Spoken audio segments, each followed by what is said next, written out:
இரண்டாவது உலக முதலீட்டாளர்கள் மாநாடு சென்னை வர்த்தக மையத்தில் காலை 10 மணிக்கு தொடங்கியது.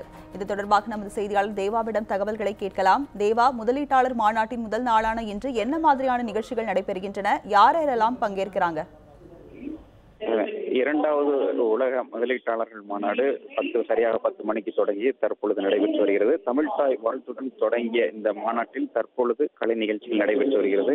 இந்த கலை நிகழ்ச்சிகள் முடிவடைந்த பிறகாக முதலமைச்சர் மற்றும் மத்திய அமைச்சர் நிர்மலா சீதாராமன், தொழில்துறை அமைச்சர் மற்றும் பல்வேறு நாடுகளைச் சேர்ந்த பிரதிநிதிகள் உரையாற்ற உள்ளனர். 2 நாட்கள் நடைபெறக்கூடிய இந்த மாநாட்டிலே தற்பொழுது இந்த கலை நிகழ்வுகளுக்கு பிறகாக தமிழக வானூர்தி மற்றும் பாதுகாப்புத்துறை கொள்கையை மத்திய பாதுகாப்புத்துறை அமைச்சர் நிர்மலா சீதாராமன் வெளியிடுகிறார். அதற்கு அடுத்ததாக தொடர்ந்து பல்வேறு துறை சார்ந்த கருத்தரங்குகள் நடைபெறுகிறது.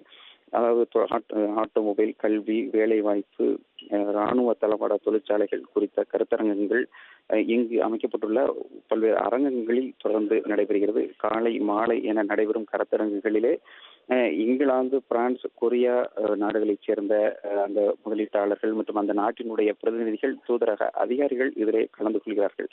நாளை நடைபெறக்கூடிய 2வது நாள் நிகழ்விலும் காலை 10 மணிக்கு சிறு குறு தொழில் முதலீட்டாளர்கள் கருத்தரங்குடன் தொடங்குகிறது. தொடர்ந்து மாலையில் நடைபெறும் நிறைவு விழாவிலே துணை ஜனாதிபதி வெங்கையா நாயுடு கலந்து கொள்கிறார். அதற்கு அடுத்ததாக இதிலே கலந்து கொண்ட நிறுவனங்களுடன் புரிந்துணர்வு ஒப்பந்தங்களும் போடப்படவிருக்கிறது.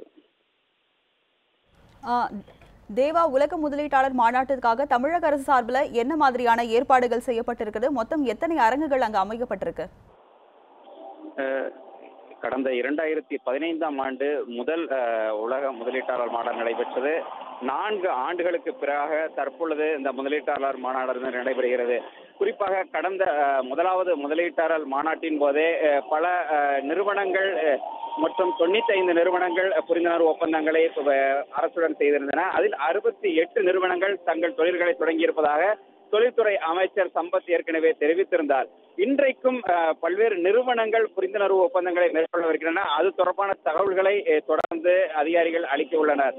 அந்த புரிந்துணர்வு ஒப்பந்தங்களின் தொடர்ச்சியாக எவ்வளவு வேலைவாய்ப்பு வரும், எங்கெங்கு தொழில்கள் தொடங்கப்படும் என்பது போன்ற தகவல்கள் வெளியாகும். தேவா, உங்களுடைய தகவல்களுக்கு நன்றி.